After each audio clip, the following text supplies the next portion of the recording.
Coming to you live from downtown Detroit, this is Benzinga's PreMarket Prep with your host, Joel Elconin. This is a volatile puppy here, isn't it? And Dennis Dick. I'm bidding a penny. I will buy the stock for a penny. With everything you need to start your trading day.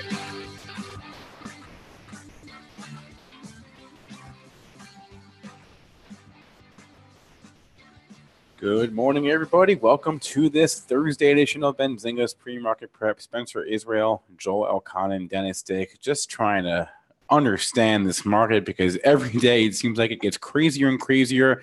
We were asking ourselves on the pre-market show, is this Walmart's biggest move ever? Well, we're going to try to break it down this morning. We have Walmart earnings, we have JCPenney earnings, we have Cisco earnings, Nordstrom earnings, JD.com earnings. So we've got a lot of retail to get to. We're going to talk about some activist investor activity in SYMC as well, and just kind of try to break down this market because it seems like every day it gets weirder and weirder. Our guest today, great day to have a retail guest on the show. Ryan Craver will join us at 8:35. He is the vice president at the Lamour Group. But in the meantime, Joel, break down this overnight session for us. What's happening? Oh, we're in the green firmly by 14 handles. Caught a major bid last night. A little more tariff talk, U.S. and China. Low-level talks going on. That's all the spoos needed. We are currently trading up 14 handles at 35 and a quarter. Your pre-market highs 37 and a quarter. Believe it or not, folks, we're coming into that major level again. 28.43 multiple highs. Your weekly pivot. That's the bogey on the upside for the run up to new all-time highs. Only 8 points away now. Crude in the green by 16 cents after getting walloped yesterday. New low of the move yesterday, but back over $65. Gold shellacked again, but trying to rebound up 280 at 1187.70. Silver up 16 cents at 1462. And Bitcoin getting back, holding over 6,000, up $75. Bitcoin futures here at 64.30. Dennis, I just don't know what to say about this Walmart move. I mean, if they beat by 7 cents, my question is, if they beat by 14 cents, would they be up $20 right now? I don't know. It makes zero sense to me, really, to see this thing up 10%. I've never seen Walmart have a move that big. I'm going to argue it. This is the market that just has extreme moves. I mean, individual stock moves have been incredible. That Macy's sell-off yesterday, after it was so loved, boom, it gives back the entire summer of gains on one report that wasn't even that bad. I mean, it starts going in one direction. It just keeps going. If you're playing the fade trade on individual stocks, you can get punished so bad. I mean, it was probably over down to 95, 96, 97, 98. It's $100. I mean, do I think it's going to go and keep going? I don't know. I don't know what to say. I mean, $100 is a huge psychological level. It looks like it's trying to stall there, so maybe you try it there, but it's a difficult market to fade in. If you're trying to buy that Macy's drop yesterday, you got annihilated. So that makes me scared to fade the Walmart pop just for that reason. If I was long this thing, I would be selling. I'd be selling with your grandma's money if I was long this thing, because this is a crazy move for Walmart. I mean, sure, it's a decent report, but holy cow, up 10% for the company of this size? That's unbelievable. I mean, I'll give you the pre-market high here, and your pre-market high is just over $100 at 100.36. We are back under there at 99.80.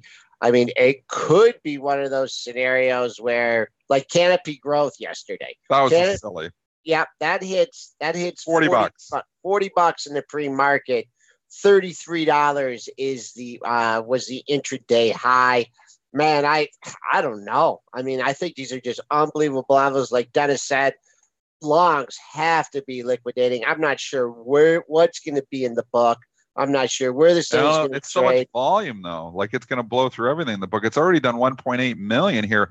We got an hour and a half before the open. This thing's trading so actively. It's probably going to trade 5-6 million shares before we open. So anything in the book is going to get chewed through, I would think. But just from a psychological perspective, just imagine you're a money manager and you bought Walmart on this dip, and you think, okay, well, over the course of the next year, I think it could get up to $100, and it does it overnight. I mean, I would be just ringing the register like so much. But I just know, like, there's also day traders here that are probably trying to fade it and getting crushed. So you've got a lot of, different, different, scenarios happening here. I think when the dust settles, I don't think it's $100 here again. I mean, this is just a crazy move. But on intraday basis, like we saw Macy's was a crazy move yesterday too, selling off 17% on that report. We saw obviously Facebook got annihilated. Maybe it was more just, but I don't know what to say. I everything in my power not to short this right now, but I'm scared. I want to short it up here. 99.90 is an iceberg even sitting there right now, but it's just got so much volume. There's so many people who are saying the same thing I am is a ridiculous move that actually could probably go higher because of that. So I think I'm scared, so scared to fade it. Although I really want to. At least you're not short the straddle, Dennis. That's one thing. What was the straddle going for? You're probably assassinated if you wrote that. The expected move was 3.62. So you're three times the expected move. Yes. Yep. Holy cow. Straddle Raiders annihilated on this. Nobody saw a 10% move coming at Walmart. Nobody. That's incredible. It's incredible. And, a lot, with the pre-market, lots can happen. The CGC move up to 40 yesterday was just insane. It went straight up to $40 on that news. And I was like, are you kidding me? It's going to make a new all-time high. And we were talking about it on the show at 36, 37. It actually came all the way down, to $30? So yep. So 29.05. So it gave, back $10.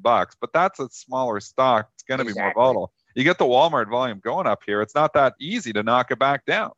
So I don't think it's going straight back down to $95 here today. I think it's actually going to hold up. And it could hold up for a few days. I don't. All I know is if I was long this thing, it's such a windfall here. I'd have to ring the register.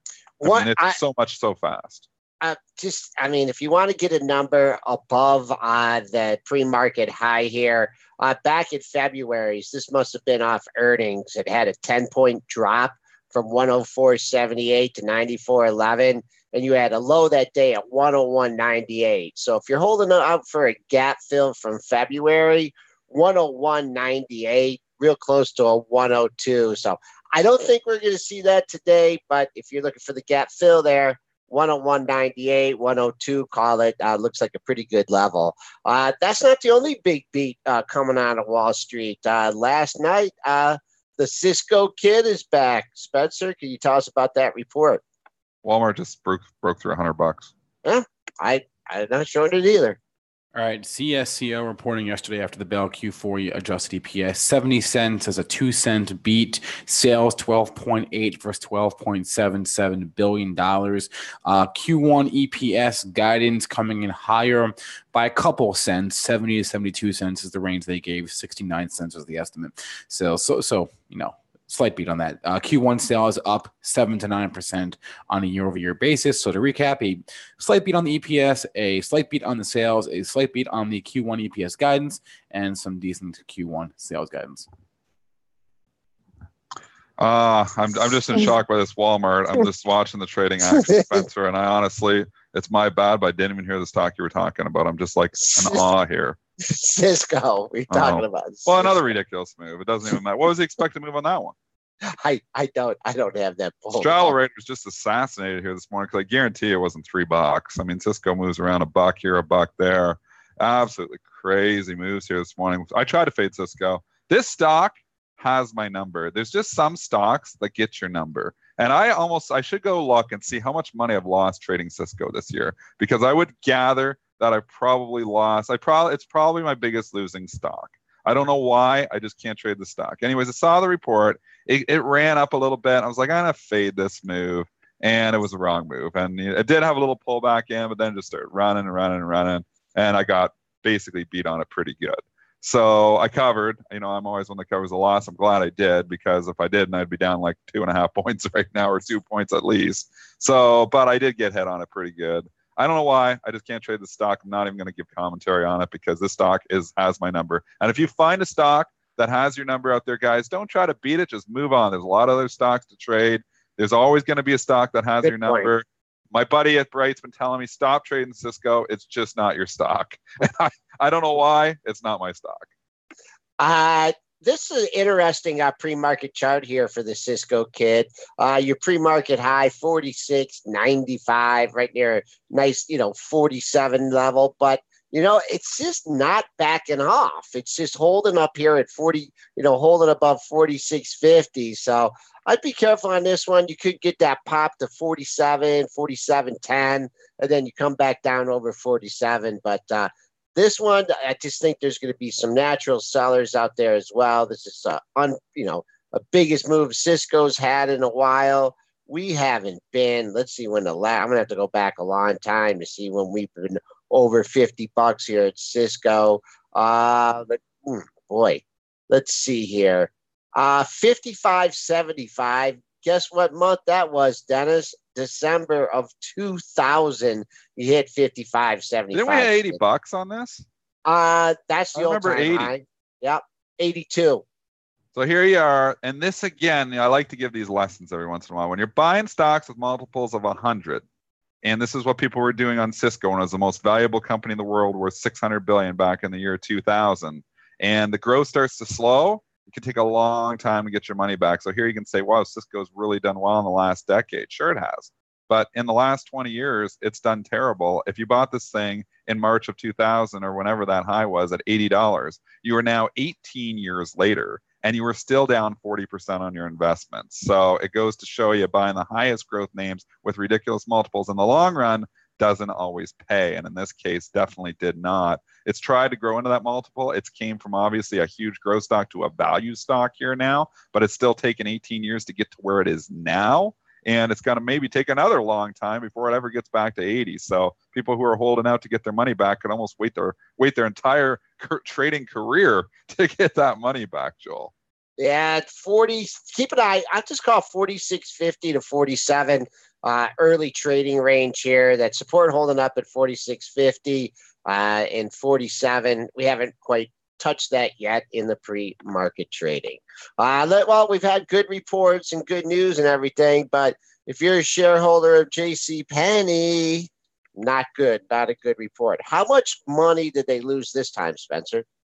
Well, the estimate was that they would lose 5 cents a share. They actually lost 38 cents per share. I don't know how comparable. Once you get down here, I don't know how comparable. Are they ever going to make money again? When is the last time they made money?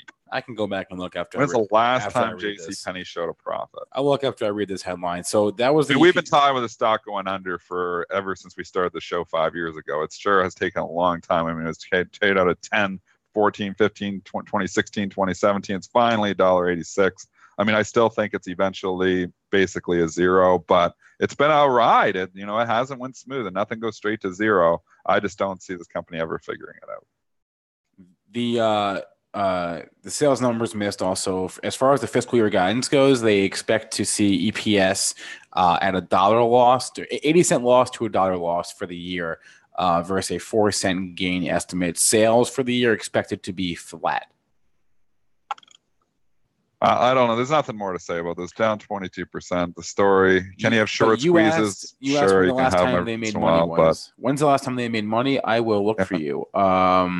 It may take for the rest of the show. No, actually, not that long ago. So according to this our calendar here in Benzinga Pro, they made money in Q4. But I mean, then again, that's the holiday shopping season. How much did they make? Penny a share? No, this is right. They made 57 cents a share. Yeah, and that Q4. Must be it's probably sold something. It's Q4. It's every Q4. They make money every Q4. Because I guess the Q4s are big for every retailer.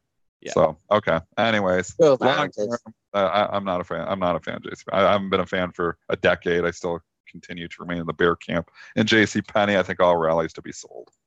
Yeah, that's pre-market low. I'll just give you that 178. Maybe some shorts want to cover here. I if they can wait to zero. But bad candle yesterday, under $2. I don't think this stock has ever been under $2. So J.C. Penney sticking true to its name. Let's move to China. Stocks are moving here this morning. The catalyst last night was WUBA. We had one beat, and we've had these stocks beat before, But this one actually popped on the beat. And you know what? It's just the fact that stock was beaten down coming into the report here, and it needed a relief pop. I mean, they killed this thing last 2 days ahead of the report, 66 down to 56. So lost 10 points in 2 days with the China wreck that was happening. What's getting most of that back here overnight is trading up $5 here. It's trading at $64 here in the pre-market. They reported this is helping all the other China stocks, are all getting a little bit of a lift. I know JD is down slightly here, but I think just oversold. All these China stocks were saying they were due for a bounce. They did get a bounce.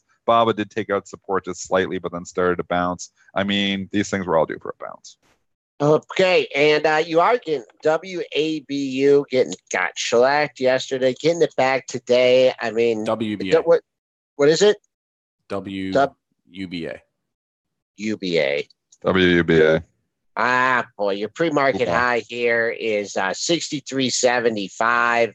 Let's see see if we can get to yesterday's high, 2-day high 66.04. That would be a target. If if you can't get rallying up to that number, I would look for a little bit of a fade. But this one, the way it's been killed, 85, 86, 88.30 in April, you may have some short covering here, but nice target on the upside if you're really looking for a couple bucks more. 66.04, that was your 2-day high. All the other China stocks. We'll give the other earnings stock, though, JD.com. Give us the numbers for that. And then give me the pre-market action for JD because it's in the red, but it's like Spinner's saying it's trying to go green. I was just nibbling on it a little bit here, just playing it because I think just because, a tide, raises all ships here, that this could actually go green, even without reading the report yet. But give me the numbers before I decide if I want to buy this or not. Q2 EPS 5 cents versus a 10-cent estimate. Sales 18.48 versus 17.96 billion. So a mixed report. Q3 net revenue guidance coming in line. Not great numbers. They're just wishy-washy. Well, how low did we get here? We're down at $30, eh? Just looking at the pre-market low, 30 even, right on the kisser, 30 even. So we're 2.25 off the pre-market. The only reason we're rallying is because all China stocks are rallying. So the overall China sentiment here has turned here today, and that is helping it. In other things being equal, this sort of reported this yesterday, probably be down $5 on it. But because the sentiment, and I've said this before, sentiment will trump earnings every single time if you start getting it going. You're seeing this thing go green here actually right now as we speak. And the only reason, if you're scratching your head and saying, how the hell is this green on this report, it's just because sentiment has turned towards China stocks as of this morning. It started last night. We started seeing some China stocks get bid off the WUBA report, and it continues here. So, but, this report is not great here. I did nibble a little long. It's a day trading long. I probably will sell it here, but I'm just thinking that, the rising tide raises all ships. Only reason. And I don't think I'm going to get married to this one. I'll probably sell it before I'm even done the show. 32.56. That was your high from yesterday. That's we are trading at right now. So in JD.com, you got a gap to fill up to 33.02. So you might get into that. That was your low on Tuesday. And correct me if I'm wrong here. Didn't Walmart take a big stake in this company a while ago? Oh yeah. And yeah. Yep. Did they take a stake or did they just announce a collaboration? I can't remember. I thought they put a couple billion. Did they? They put some money into this. Yeah. This stock has been one of the ones, like a lot of the China stocks really, obviously lifted there, and it lifted some back in June, but this has really been an underperformer. And I mean, you look at the chart here on JD.com, and really we've went nowhere here. I mean, we're down at $20 back in 2016, so you can say, yeah, we've still done okay since then. But a lot of these other China stocks were doubling or tripling in that time, and JD really hasn't gone that far. So, anyways, amazingly how much sentiment again trumps earnings, because this report is not good.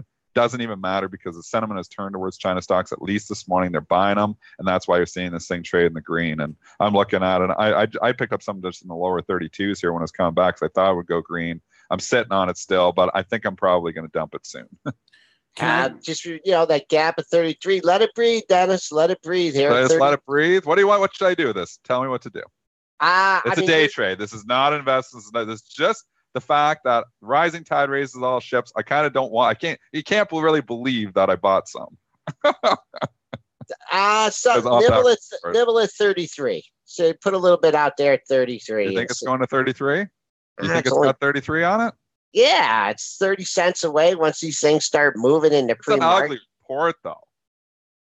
Who cares? You just talking about. You just Trump. said you just got done talking about the market's irrational. So People know what ugly. they're doing. You should buy 33. Go 33 bid for 5,000, We'll Dennis. try to let it Get simmer. in there. Chad, tell me when to sell. Spinners get a time in this stuff. Tell me when to sell this thing. I just told you when it was at 33. 33, what's 33 right now? Just trade it right now.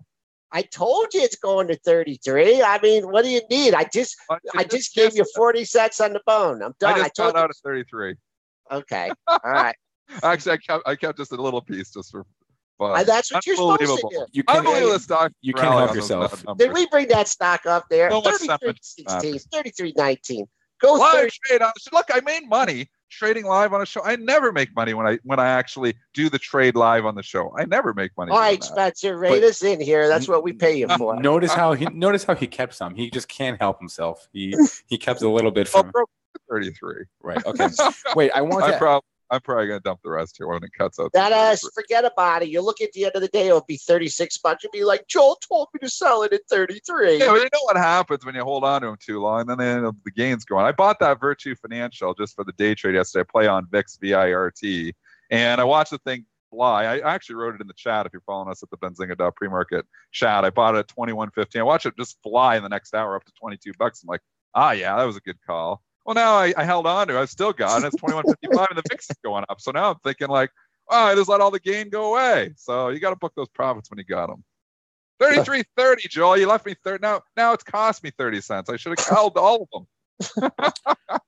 All right. Sticking with China, though, I got a question in the chat. Matt Beyond asked me this. He wants to know, guys, why do some of the Chinese names he owns, like ZTO, have no volume some days in the pre-market?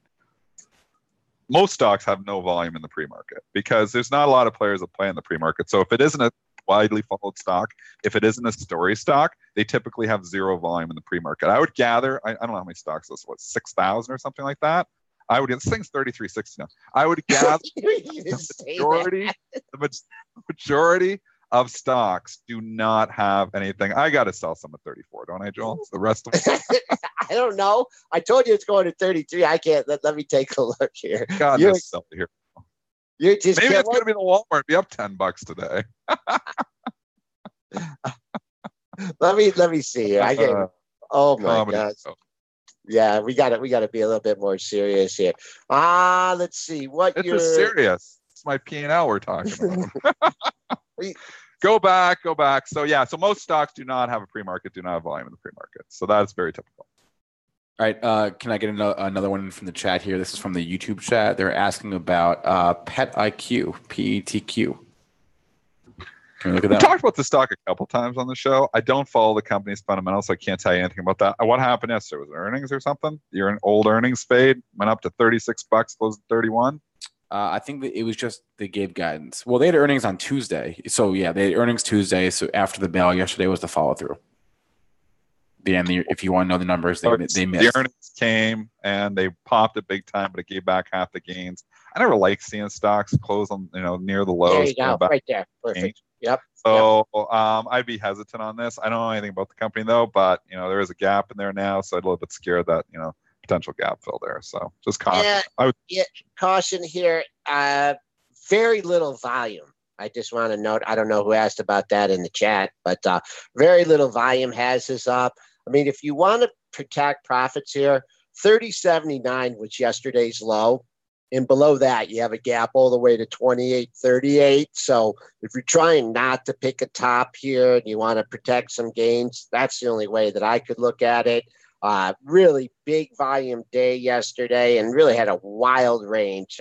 Also, if you want to try and sell this on strength today, your daily pivot will be, much higher because of the range yesterday. You can pick that, but protect profits here if it takes out that 30.79 low.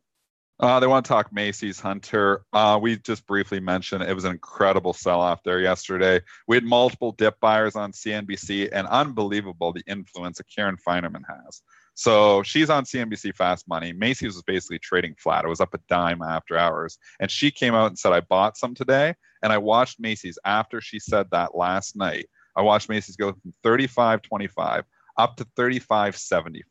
So she basically put a 1.5% rally because Karen Feineman on CNBC Fast Money said she bought some. I mean, there's that many people that are watching that show. It took off right on her comments. As soon as she said that, it started blasting off. So it's crazy how much influence. And then Cramer gave it the pump too. So, which Hunter was saying, he was saying basically that he thought, it was a buying opportunity as well. So you get the double CNBC pump here. I think that's why you're seeing a pretty good rally back here in Macy's this morning, despite Dillard's just getting destroyed. So other things being equal, there could have been some fall through with Macy's with the Dillard's report because they do trade together sometimes, but you're not seeing that probably. In Walmart, it helps everything. I mean, retail, and it's going to help it a bit because we see one major retail. Not that Walmart has anything to do with Macy's. When we see Walmart up 10%, it makes people all giddy on retail a little bit. So you got to buy the dippers coming in. Karen Feineman was one. Cramer was one. They've got other people following him as well that are lifting. Now, I don't know if this is going to come right back here. It was over. I kind of agree. It was overdone. It got down. Where did the low? 30, 35, 12 closed right near the lows. But this is a bounce. It's kind of like a dead cat bounce. There's going to be some overhead supply. There's going to be some people who got beats. So I don't know if I'm chasing them and buying it here. I want to see more information. I want a few more trading days. I want to see a double bottom put in place before I get comfortable to step into a stock like Macy's. You did get the pop trading up 75 cents here. I think you'll get, now buyers, now that we're off that low by quite a bit, we'll see if we can put a double bottom in. You had the low from yesterday. Wow, this thing got to 35.12 with the close right there at 35.15. So if you're just trying to, take a stab in the dark here, you have to buy it at 36. Just be aware under 35.12 was the low of the move from yesterday. You had a nice daily low at 35.31 back in July. And so there's 34.82. So this 35 looks like a good level. Well, let's see if it can hold up there today. Like you said, Walmart helping things as well. Did you see this offering price? IIN. I don't follow this company, but I was just watching last night, and it was 63.60 was the close. They announced that there was going to be an offering. The stock got beat up pretty good during the day. See where the offering price was on that thing? $55 a share. $55. It closed at 63.60. 55. Like they had to go that low to get the buyers in. Like holy cow. Anyways, down to 56.50. I actually shorted it last night when that broke, but it was a hard short to get on. You want to know why? Why? The tick rule, because it was down more than 10%. So you have to get short on the offer. So there's like a 60-10 bid sitting there. And I'm like, I'll smack that. And I'm like, I'm a 60-15 offer. I was like, are you kidding me? So this tick, so it's sitting there, and I'm like trying to get done, and there's nobody lifting offers at that time. Anyways, a couple odd lots went, so I get a little piece of the action in some odd lots, and then eventually a natural probably comes in. Actually, it never did. It never even went through 60 last night, and then just opens low. So you get the 60-10 bid just sitting there out to lunch. Anybody who's buying that is basically uninformed because there's a 55, offer on the table. The stock's going lower. So it's funny, but it just can't because there's the only person who can sell it really is a natural seller. They can't hit. The only person that can hit that 60-10 bid when you have the tick rule. And if you don't know what the tick rule is, they put the alternative uptick rule. So the uptick rule was abolished back in, 2005 or 2006. They got rid of it. I think it was the best decision they ever did because they were blaming shorts, and it was all this. And, that's why the uptick rule was there. Put in after, the major crash of when did it come in? Like 87? Uptick rule, or was it earlier than that? Was it the original crash? How long is the uptick rule there? Anyways, it was there a long time, so it was there well before me. And then they got rid of it, which was a smart move. I mean, I don't think most stocks go down because shorts and bear raids and all this. Stocks go to where they're going to be. I mean, if there was really a bear raid on a stock, or they were hitting the stock down, and the shorts were all at fault. People would come in as a buyer because they would make a buying opportunity. Shorts just make the market more efficient. So you sit here, and so now once after the financial crisis, like, we got to bring some type of uptick rule back. So when a stock falls 10%, the alternative uptick rule comes back into place, and it's way worse than the original uptick rule because the original uptick rule was you just needed an uptick. Well, uptick, You have to get short. You can't hit the bid to get short, so you have to get short on the offer. Well, nobody's lifting offers on a stock that just went, put an offering price out of 55. So the 60-10 bid sits there all night. It sat there for an hour. The only person that could hit it is a natural. Like, he should have just been messaging out. Anybody who actually owns 60 or owns IIN at, in their investment portfolio should sell it right now at 60-10 because it's going lower tomorrow. But you can't do it. So they all gang up, they pile up trying to sell, they're trying to get the tick. A couple odd lots, like I said, I got a little odd lot off, but there was no way to get it. So old days, you just go bang and you got them. I mean, you don't have to worry about the tick, but stock falls more than 10%. Alternative uptick rules in place. So it sits out there, mispriced, completely mispriced for an hour last night, up at 60.10. So whoever's the poor guy that's buying some at 60.15 is, getting, it would never have been there. It would have been down at like 57 or 58 last night. So they would have never had to buy. So basically the person gets ripped off is the person who is buying a mispriced security. So all the alternative uptick rule does is especially on the smaller stocks, is lead to, mispricings for a time until the stock gets a natural seller in there, a natural being somebody who actually owns the stock, to knock it down. So anyways, that's my rant about the alternative uptick rule. I think the rule's just dumb. You know what? Someone caught it, Dennis, right on the close in that last bracket. Did it go? Did it get sold finally? Yeah. I threw it out there, and I was like, I threw out my order at $59.90 to sell short, but I have to get it done on the offer. So there's nobody getting done on the offer. So it eventually somebody just probably came in a natural and hit it. Yep, like 1,000 shares. Yeah, that's the bid. So it was 1,000 shares. So basically $4,000 sitting there. Yeah, that's the story on IIN and 55. Typically, these things when they go on offering price, they like to go test that price. I don't know if we're going all the way back down there or not to 55. I mean, the thing really got rocked yesterday. Often those offering prices will act as a floor too. So as you get there will be willing buyers. So, anyways, IIN is a buck away from that right now. Might test it today, but those offering prices do often act like a floor. And we are rebounding on the market here today. So who knows? Also, Dennis, I mean, if you look at the monthly chart, though, I mean, you're still getting, you're still buying at $55. You're still buying some froth, right? Because basis the monthly chart here, just back in May, this bottom ticked at 22.70, closed the month at 31.85. So, I don't even know if you're getting a bargain here at $55. What about the GoDaddy offer? And I didn't really look into details on this, but they did an offering and priced it yesterday morning at $75.75. I'm like, okay, you price your offering at $75.75. The stock's high of the day yesterday was $75.82, and then it closed at $73.68. I mean, is there people subscribing to that offering and it pays $75.75 for the $73 stock? Are they getting that done? Was it already done? Maybe it was already, most of the people were already subscribed and they can't turn back. I don't know. But I always thought you had to price offerings at a discount. This one almost priced at a premium. So anyways, I'd be surprised. Why would you buy the stock at $75.75 when you can buy the stock in the open market at 74? I don't know. Maybe there was something else to that. I was just going to say. So I didn't read into the details there, but I saw the offering price $75.75 and I was like, are they nuts? Stock's at 75 right now. Why am I going to buy 75.75? Anyways, that's another rant here. I don't know what GoDaddy. Maybe there was something else to that. I obviously didn't read the story. I just saw the headline pricing, but it looked like it was priced at a premium. So if somebody has other information on that, tweet at me or let me know in the chat. But that sounded like I don't know who would buy it at 75.75 and the stock's at $74. Okay. All right. What here today. All right, yeah, it is. Walmart just dancing around here. $100. Cisco's trying to fade a little bit. We'll see here, holding the 46.50 level. S&Ps are hanging in here, 28.35. Up, boom, boom. We're looking good here, Dennis. Can we hold on to these gains? I don't know. It's a hard market. Like one thing, and if you haven't been listening to the show, if you just started listening to the show today for the first time, we've been talking about this all year. This has been the year of chop, and it has not paid to chase stocks.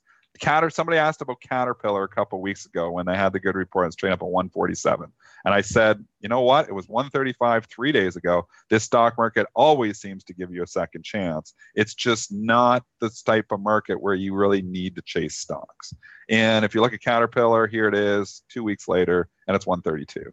So it's just the type of market where I'm not chasing anything, and it's actually been a better play to fade. Although some of the fades, intraday fades, have been tough, the multiple fades have actually been working. So it's tough. It's like it blows you through you one day, just chew you up, spit you out, and hurt you if you're just an intraday trader. But if you're holding for multiple days, the fade trades have still been working. I mean, Facebook was the same thing. I mean, it got rocked on its earnings report, rocked it all the way down to 166 a couple days later. Then you look at it a week later, and it's got some of the losses back there. So Fade trade has still been working in this market right now. And if you're buying the S&Ps up here today, what if we get a bad headline tomorrow? I mean, you were saying the headline overnight, which you thought was driving it, was what? That China was going to be talking with the U.S. or something? What was the headline? Low-level tariff talks have resumed. But Dennis, I got a big question for you here.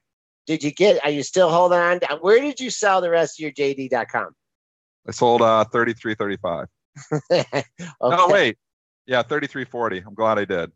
Yeah. So, and you know why? Okay, so, and I'm not great at trading this stuff, but, I've tapered it. I feel like I'm pretty good at trading most things.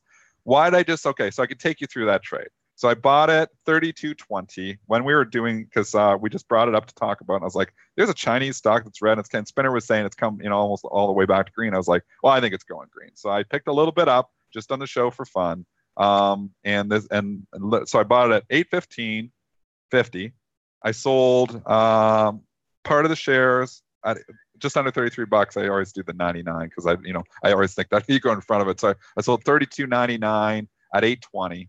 And then I continued and I had a little bit more. And then I sold the rest of them at 824.05. So I was in the trade for a total of 10 minutes. The rest of them, I sold the rest of it 33.40. But it got up to like 33, like 33.90. It got up. Yeah, and I was out there. I was going to sell the rest just under 34. Didn't quite get there. And then there was like an iceberg that came out like 65, and he wasn't moving. Or she wasn't moving. We don't know if it's he or she. But anyway, so that was just like, okay. Oh, I'm like, okay, so this isn't moving. Then it started to leak. It started to look a little bit heavy, so then I sold it. So I sold the rest 30-40. So we are almost 2 minutes late for our guest, Ryan Craver from the Mar Group. Are you going to dial him up, bring him in live, Spencer? Yep, dialing him in right now. This is Ryan Craver. He's a vice president of emerging brands at the Lamour Group. Joining us the show pretty much. Morning, Ryan. You are live on PreMarket Prep. How's it going this morning? Fantastic. How you guys doing? We're doing all right. Go ahead. No, go ahead, Joel. Go ahead. I mean, we're just like picking up our jaw off the floor here on this Walmart move. Up $9.58, $99.80. Here, an expert in the sector. Give us your comments on this Walmart report. Unbelievable number. I think what we're seeing here is the consumers are actually spending, whether it's the wages that are flowing through, the job report that's flowing through. Just a fantastic number on the store side. Obviously, they were very loud and proud that it's the best in 10 years. I think it's impressive. I think the one thing to point out, though, is if you look at Q2 of last year, their internet sales were growing 60% and 67% in actual value. So it has started to slow a bit in internet. I think what that means is that they're going to have to find some other acquisition because the online needs to continue that pace of 60%. Everyone says, yes, it's a much bigger base, so it should slow. However, you got to keep in mind that Amazon has that much larger base and has continued that 45+% growth rate for years and years and years. But overall, wow, it's a big one. Definitely recovering from their last earnings miss. All right, Ryan, I want to go macro for a second, then we can go back to the micro. But we've been getting some good data in terms of retail sales. Good in certain areas, bad in other areas, as is typically the case. Not good in sporting goods and music and furniture. But typically, we're seeing stronger sales in clothing stores and restaurants. What do you attribute this trend to, and do you see it continuing? Yeah, you hit it right on the head. So a lot of the same themes we're used to are still playing themselves out. I was a bit surprised by the retail sales being so strong. Gasoline is obviously up considerably year over year. I think it was 14% last I checked. So I thought that was going to impact. Again, I think they're spending. I think the wages are flowing through. The jobs are definitely helping. To your point, clothing stores, and we can talk about the micro a bit more. Guys like the off-price guys continue to do very well. Department stores, yeah, we can obviously talk about Macy's yesterday, but they are still down to flat in terms of their comps. Non-store, Amazon, fantastic. Food and beverage, they continue to go out and eat and drink, and the health continues to do very well. So I think all these same trends will remain as long as you're placed in those top names within those key categories. You should continue to see strength headed into Q3, Q4, which is obviously the largest portion of retail sales for the year. Okay, let's move over here to a stock that when you were on the show last time, you weren't too positive on limited brands LB, and you nailed that one here. And full disclosure, I am long this thing. It's right around from this area. I wish I would have dumped with Dennis ahead of the report, but holding on to it long term. LP trading up 11 cents, trying to recover. Thoughts on limited brands?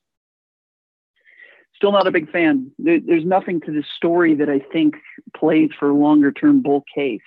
As you know, I'm more of the growth investor. I think that they're in a hold and flow type place where they're trying to hold on to everything that they've got, but there's nothing good here. They've lost market share for all their key brands and all their key classifications. I don't think there's anything here. If you're a growth investor, there might be something longer term as it looks to bottom around the 30 range if you're a value investor. All right, Ryan, want to get your thoughts on, did you follow Pet IQ at all? We were talking about that earlier on the show. I actually don't, but I can try and pull up the stock. Wow. Oh wow! I'm fearful of responding on this one. I got to do more research on this chart. Okay, yeah. How about that move in Macy's yesterday? Here, was that warranted? Getting beat off the report like that? Yeah. So a lot of chatter about this one. It obviously started down only slightly, and then it accelerated into the earnings call. I think if we keep in mind that this thing was trading in the teens last year. Had a pretty significant run up, and the earnings were fine. I mean, they basically said, look, we are growing our comp sales. We are continuing to groom our store base.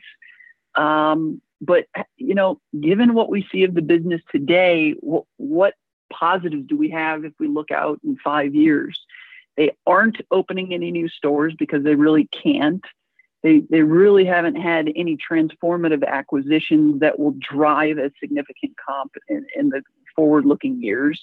Their core business is plateaued, and they're really just trying to maintain it. So again, I mean, is there anything that gets you excited as a growth investor within retail for this stock? For me, no. I think there's a lot more names, even within department stores, that have a bit more of a growth story planned. So yeah, I think it was overdone yesterday. I think we'll see some relief today. Plus, we had CNBC chatter all the way up until late night here. I'm in Seattle about this stock, but I can't get excited about Macy's. There's nothing transformative about them except for grooming. All right, Ryan, another question from our chat here. Under Armour, I remember you and I talking about this like 2 years ago, and you were not liking the stock. Well, good call, I guess. I've got a soft spot for them just because I went to college at the preeminent Under Armour school. But thoughts on UAA here?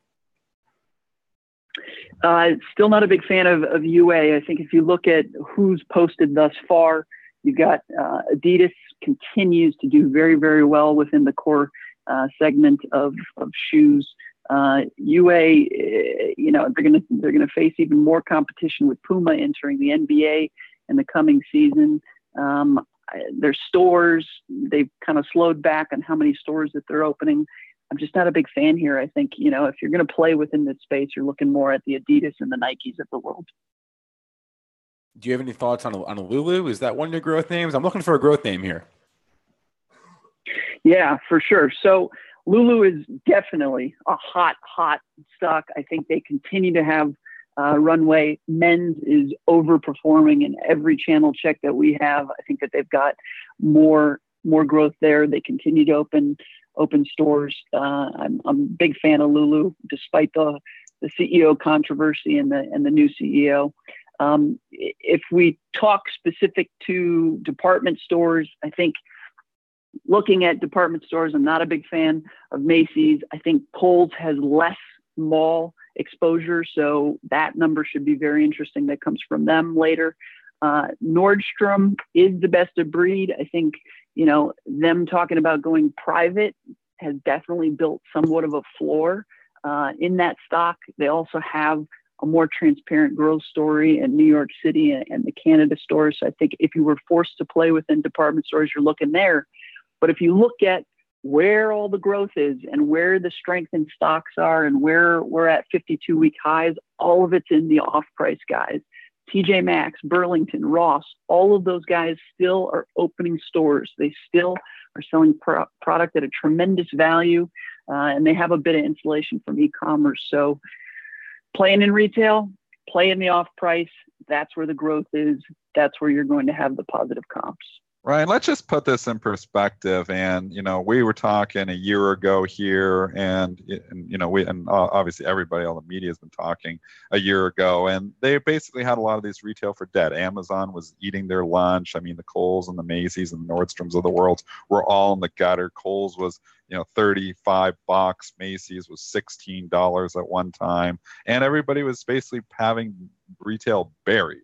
Now we've had, these huge rallies. Some of these stocks have had all-time highs. I mean, even look at a stock like the Gap GPS, which was way down, back if we just go a year and a half ago, under $20. Now it got up to 35. Abercrombie and Fitch, same story. The thing got under $10. It's now 27.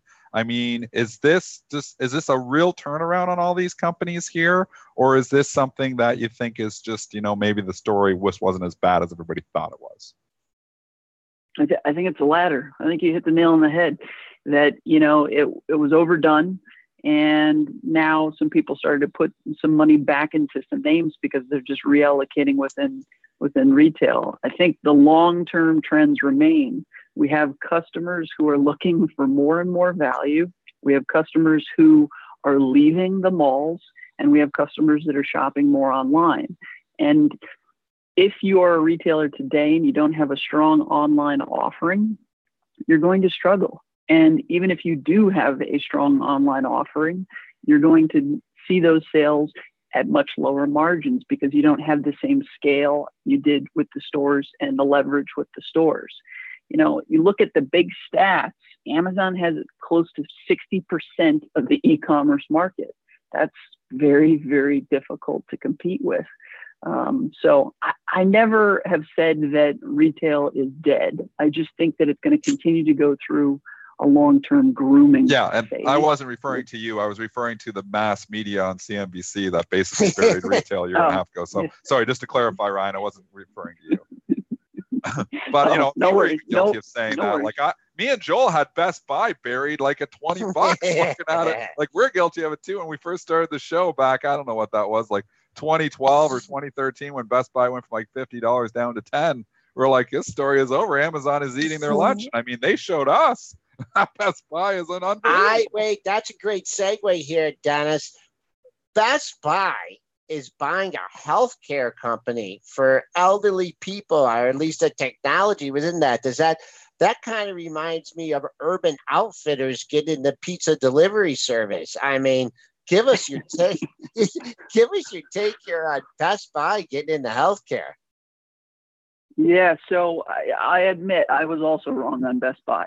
I think that what I commend Best Buy on is their willingness to get in bed with the competition and the enemy. So they are definitely the guys that, are being successful because they're opening Samsung shop-in-shop concepts. They are selling Alexa-enabled televisions. They have gone hard and strong after private label with brands like Insignia. So they are willing to play with the competition and bring the competition into their stores. So they have looked at the way that they run their stores as more as lease out deals, which is fantastic.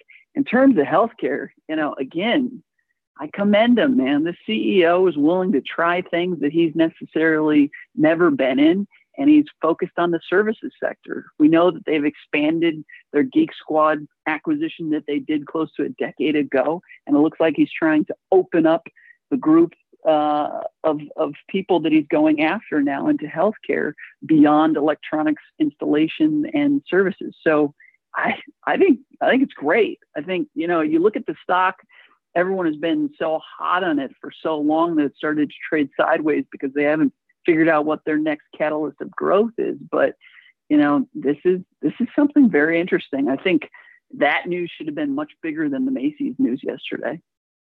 Okay, question here on TJ Maxx. This thing it's just a monster. Every time I look at it, it's up near all-time highs.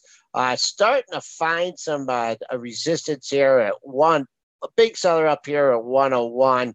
Not sure they report here. Good support at like 99 and stuff. What kind of a trading range here in TJX? Your thoughts on it? Yeah, I think like you said, this earnings is going to kind of dictate where this thing goes next. If I was to choose amongst the three-headed monster of Burlington, Ross, and TJ Maxx, I'd put them in that exact order. I think Burlington's a little bit more prudent and focused on the bottom line, and their comp sales should be the strongest of the bunch. Ross still has a very strong store opening story, so they're going to have natural growth from just opening new stores. TJ Maxx, I think they are the Goliath, and they are the second largest apparel seller in the U.S. behind Amazon now. But I would probably play Burlington versus TJX. Lands End, LE here. The stock has been a fade here. Got up to $55. Oh no, that was back in January of 2015. Bottomed here at the $11 area. Now it's doubled here since the October of 2017. Any thoughts on LE? I think this is one that you buy on the weakness from yesterday. I think it traded down with the rest of retail, overdone. I'm a fan. All right. And one last one before we wrap things up. Duluth Trading Company, great commercials. Dennis is a big fan of it. Took off after its last report. DLTH. Any thoughts on that issue? Big fan of the product. I like the underwear. The product. I don't know the stock. Yeah. I love this company for their marketing. I think their marketing is catchy. I think it's driven a lot of this growth. I think they probably have room to run. I like them a lot. All right, I think we're gonna let you go, Ryan. You answered like that was great, every Ryan. question. That was incredible. Thank you so much. I just want a real quick reminder our listeners that a lot of these stocks we talked about are reporting next week.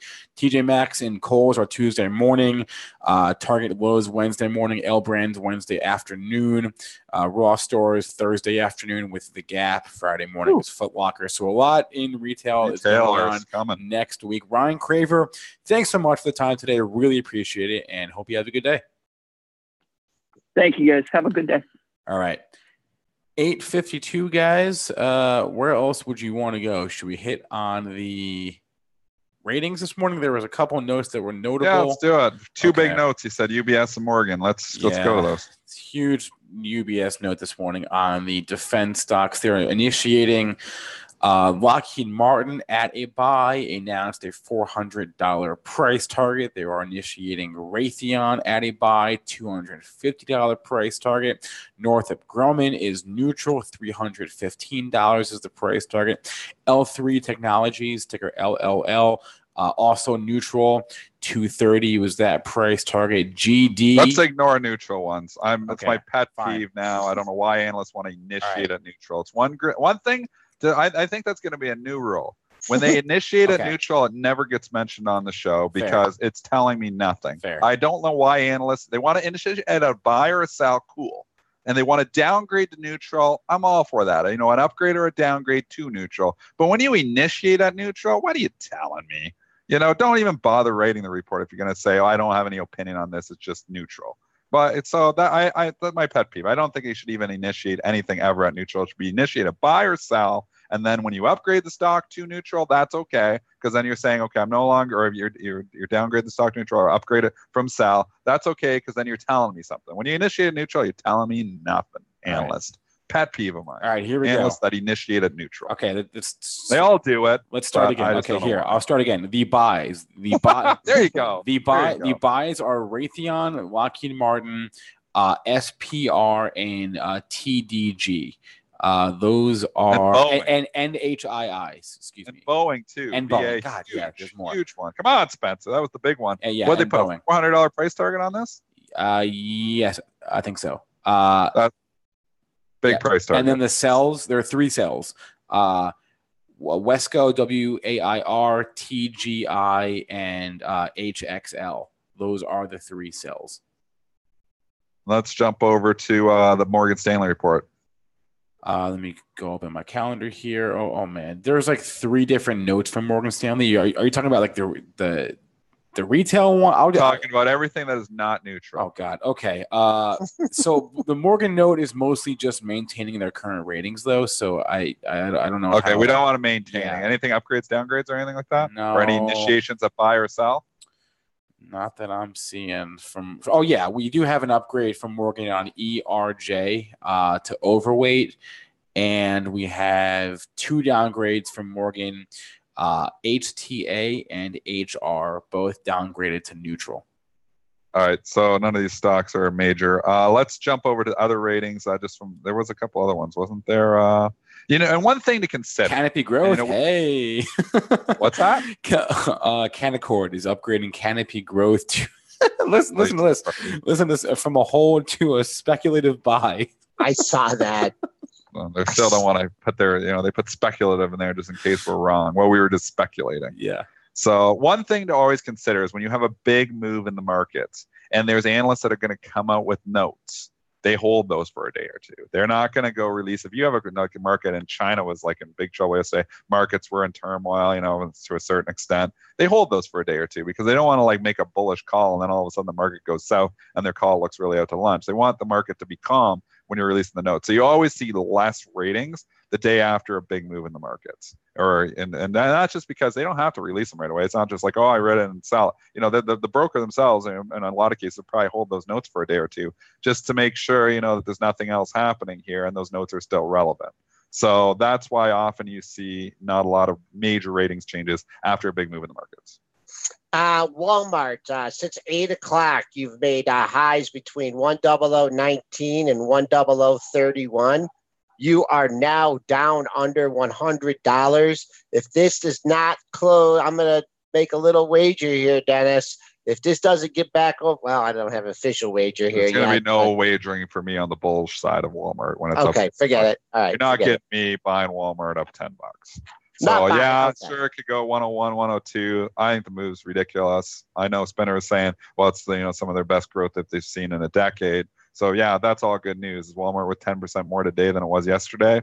I don't believe so. Well, it obviously is because the price is there, but I mean, from a fundamental perspective, it just seems overdone to me. And like I said, I'd already be fading the move, but I'm not selling it short. I'm too scared. Cisco starting to fade a little bit off its high head now at 46.40, and Walmart still chewing things up here at 99.65. I just think almost 4 million of shares have traded. Dennis, you thought that was a good call. It would be up near 5 million shares, but we'll see if the sellers keep popping out here in the $100 handle. It's fine. Right. I'm sorry. Buying balances across the board. Obviously, the market is strong here. The only real sell imbalance I'm noticing of note is GE, 152,000 to sell. The eternal sell imbalance that GE has. It actually shook everybody. So it sets up not bad here though. So you actually tanked right off the open yesterday with everything else. We got under $12, and I saw in the headlines GE under $12 all of a sudden, and everybody's grabbing headlines. So you hit the stops under 12. And that's what it did last time, I think, when it went to 13 too. Remember, it went under 13, hit some stops, meandered there for a couple of days, and actually rallied and squeezed some shorts. So anyways, anybody who stopped out under 12, I think, you can have a little relief rally short term here. I still think the long-term trend for GE is down. I'm still sticking with my long-term trend that I think we're going to see this in single digits. But I think, it could have a little pop here. It could be a little trade in here, maybe on the buying the pullback and leaning on that low now of the move, which is $11.94. Walmart continuing to fade here. I don't know if they're doing the conference call or not here, but if you want to get a chunk of this in the 99 handle, it's still there. S&Ps are beginning to weaken too here, 37.25. That's been your pre-market high. Des, last thing I wanted to ask you about, brought up Tesla yet today, and never traded near that supposed private price of 420, but you are back from the point of origin here, so where it started from. Yeah, it's a good point. Any thoughts? Yeah, it's a good point you're making. I mean, okay, so obviously if there's no deal, no 420, and they say you're not taking a private tomorrow, it's probably still going to be 30 points of downside for fun. So, because now you've got a whole can of worms, SEC investigation, what was going on there. It's a, confidence issue. So I can't just say because it was 338 and there's no downside here. Now there still is if there's no deal, but the upside for the risk arbs looks more attractive here, at least. Lots of news here happening.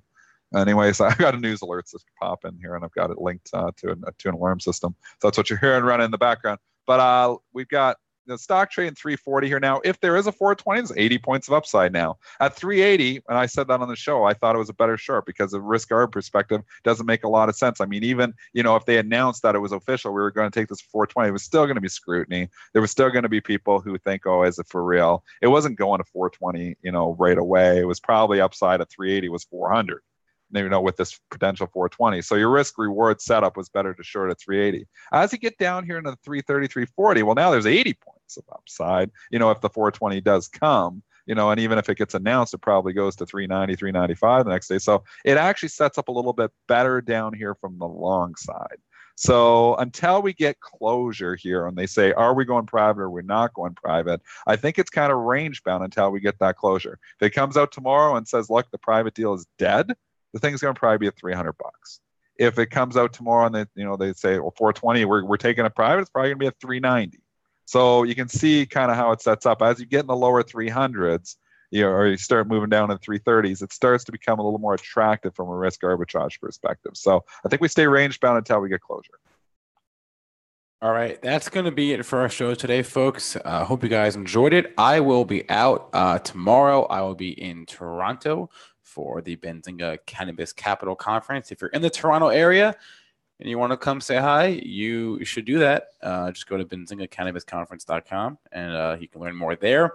Thanks to our guest, Ryan Craver, for joining us today. He was great. Thanks to all of you in our chats on YouTube and premarket.benzinga.com. If you want to catch our podcast, you can do so on iTunes, SoundCloud, Stitcher, TuneIn, Google Play, or go to YouTube and rewatch the show there. Quick reminder that all the information from today's show is for informational purposes only and not meant to be investing advice. So again, hope you all have a good day. Hope you all have a good Friday. Have a good weekend. I'll be back with you Monday. Joel and Dennis will be back with you tomorrow. In the meantime, good luck out there.